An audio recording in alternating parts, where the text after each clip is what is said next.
What's up boys and girls, welcome to my channel, I'm For Classic and welcome to BenchART. So for today what I do have needed is Cloudpunk, a game developed by Ironmans, and it is using Unity engine. So I'm very proud to say, and I'm very happy to say in fact, that the Ironmans, the developers of this game, provide me a key for the game. Alright, but this game it is quite demanding, so with my HD 7850 I needed to play with 900p, alright? I'm using Windows because I wasn't able to display MS Afterburner with the full screen, and that's about it. So let's take a look on the requirements. So it makes sense. These guys require an AMD FX, 8 gigs of RAM, and also an AMD HD 7950, so which means that we are below the minimum requirements in here. So 1080p, what happens really is that despite I got an average of 30 frames per second, unfortunately, for the most part, the game will run below of that, and the lowest that I got, it was 25 frames per second, and that's why I decided to go with 900p, when I get an average of 41 frames per second with a 1% low of 33.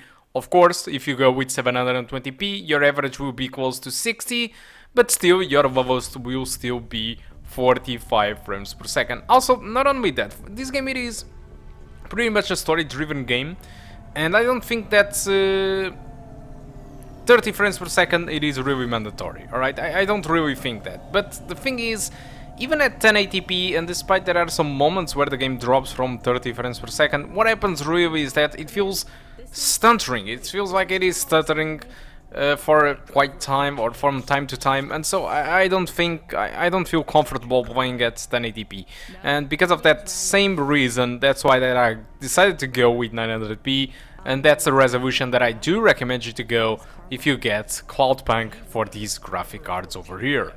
As for the game itself, like I was telling you, this is going to divide a lot of people because this game it is pretty much a walking simulator, but you get the city, you get your car, then you can get out of the car in specific areas where you can travel, collect stuff, talk with other people on the city, and that's about it. Because this is a storytelling game, and most of the story will be made throughout the radio contact inside your car with Cloudpunk boss, control, and some artificial intelligence elements which I can't really spoil you about.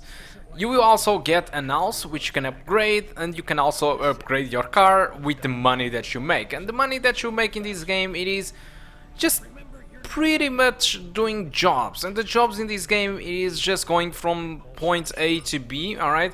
This doesn't really have an endless mode or anything like it. Most of the jobs that you get to do, it has a story behind it, so you know, everything it is kind of scripted, let's say this way. You can take the path that you want, alright?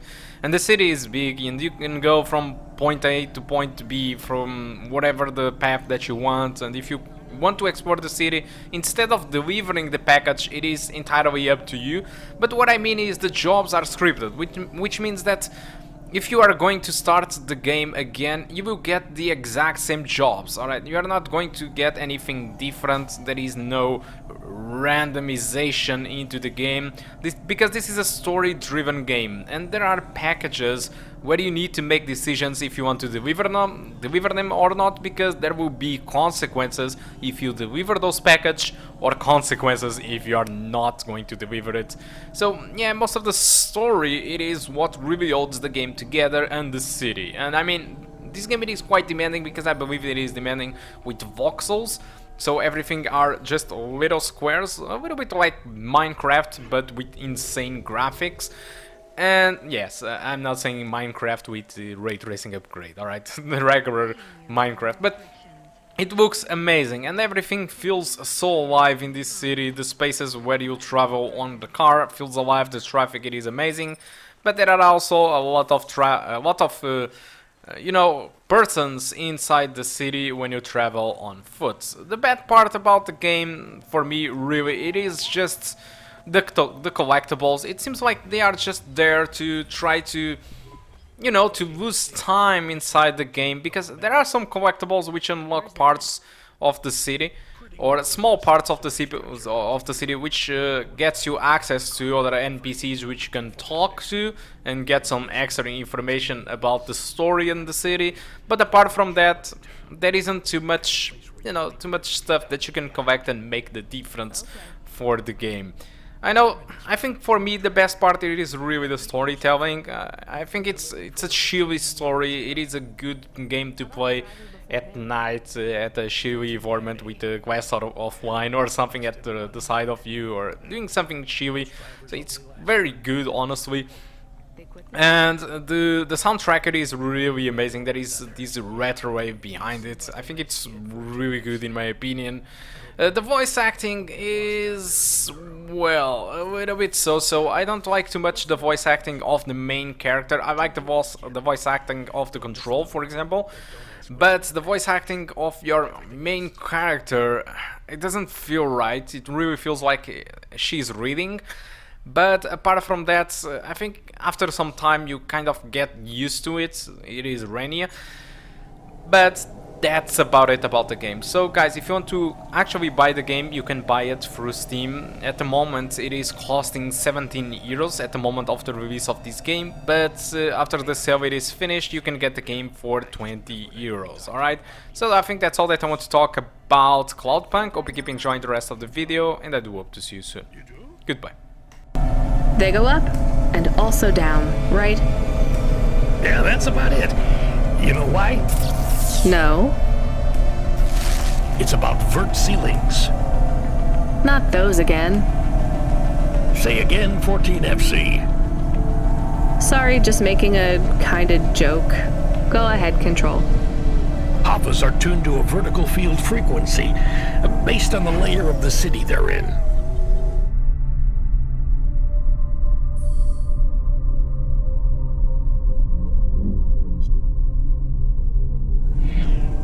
That field locks you to a maximum and minimum altitude.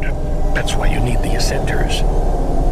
They take you up or down the layer, and as they carry you, they reset your Hava's field frequency. They reset the vertical ceiling and floor. But Havas fly just fine outside Nivalis without vert fields. That's true.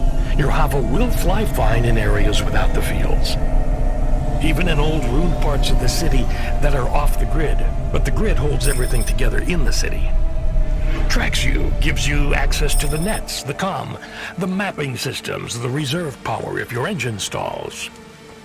And it stops us just flying straight up to the spire too, right?